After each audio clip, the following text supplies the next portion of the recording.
blockbuster. That is why this blockbuster press meet, I guess. Ravi గారు sir, ఇప్పుడు ఉపేంద్ర గారితో ఇప్పుడు ఇందులో ఒక మెయిన్ క్యారెక్టర్ చేశారు కదా, ఆయనతో సోలో సినిమా ఎప్పుడు చేయబోతున్నారు?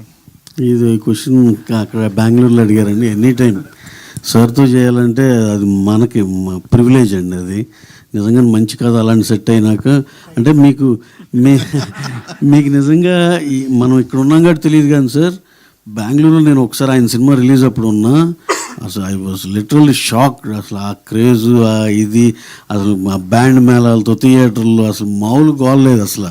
He's very very very craziest there. ఆయనతో ఒక ఛాన్స్ వస్తే definitely will always take up that immediately. That won't be a problem for us. కాదు సార్, మీరు అందరు హీరోలతో సినిమా చేశారు కదా, ఇప్పుడు మహేష్ గారు ఇందా చెప్పారు క్లైమాక్స్లో ఫ్యాన్తో నిన్ను గురించి తెలుసుకుందామని వచ్చాను, నా గురించి నేను తెలుసుకున్నా అన్నారు. అలా మన ఇండస్ట్రీలో మన హీరోల్లో ఎవరైనా ప్రొడ్యూసర్ కష్ట నష్టాల గురించి తెలుసుకొని ఇప్పుడు ఫర్ ఎగ్జాంపుల్ ఈ సినిమా చేస్తా మా హీరో రామ్ గారు పూర్తి కాలేదు సార్. ఏ హీరో అయినా నన్ను నేను తెలుసుకున్నాను, ప్రొడక్షన్ ఇంత కఠినంగా ఉంటుందో తెలుసు అని నిర్మాతకి అండగా ఉండే హీరోలు ఎవరన్నా మీరు ఇప్పటివరకు చేసిన వాళ్ళు ఎవరైనా ఉన్నారా?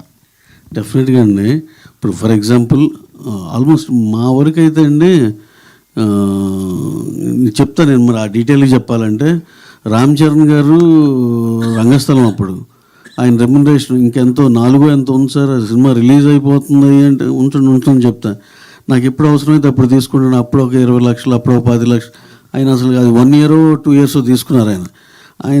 అంటే నేను అనేది వాళ్ళకి డబ్బులు అంత ప్రధానం. మహేష్ గారు అంతే, సర్కార్ పాట తర్వాత 1 year కానీ తీసుకోవాలా. అలా చిరంజీవి గారు అంతే, వాల్తేరి గారు అయిన తర్వాత 1 year, రవితేజ గారు అంతే. అంటే డెఫినెట్గా వాళ్ళందరికీ సరే ఓటీటీ ఇంకా డబ్బులు లేట్ అవుతాయి కదా, అవి వచ్చినప్పుడే ఇవ్వండి.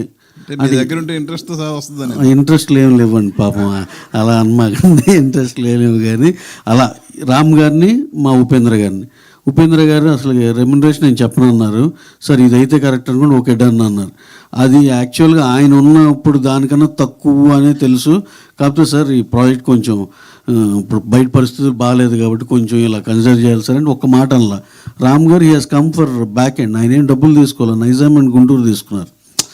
సో ఆటోమేటిక్ ప్రొడ్యూసర్ ఇదేంటి అనేది అర్థం చేసుకున్నట్టే కదా. డెఫినెట్గా చాలామంది కోఆపరేట్ చేశారండి అలా. ఎన్టీఆర్ గారు అయితే అసలు ఆయన సరే ఎప్పుడు ఉంటే అప్పుడే ఉన్న టైప్లో కూడా ఉంటాడు ఆయన. సో ప్రభాస్ గారు ఆయన సరే మళ్ళీ ఇప్పుడు అరే ఇంకెవరినో మిస్ అయ్యానంటే మళ్ళీ అది తప్పుగా ఉంటుంది. మీరు అనవసరం కదిలిచ్చారు.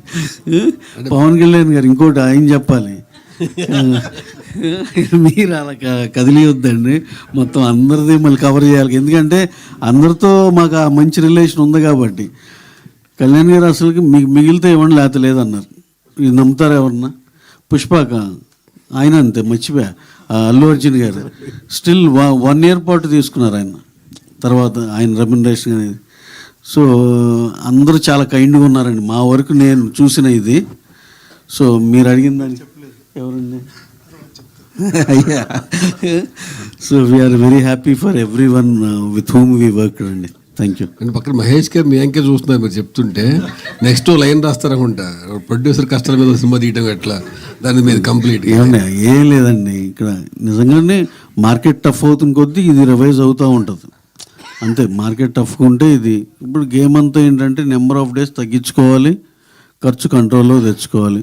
నెమ్మదిగా అందరూ దీనికి ఆ సిస్టమ్కి అలవాటు పడుతున్నారు, అందరూ అటు వస్తున్నారు. ఎవరన్నా ఒకళ్ళిద్దరు రాని వాళ్ళు ఉంటే వాళ్ళకి ఈ పరిస్థితులన్నీ చెప్పినాక డెఫినెట్గా they will all come under this fold అంతే.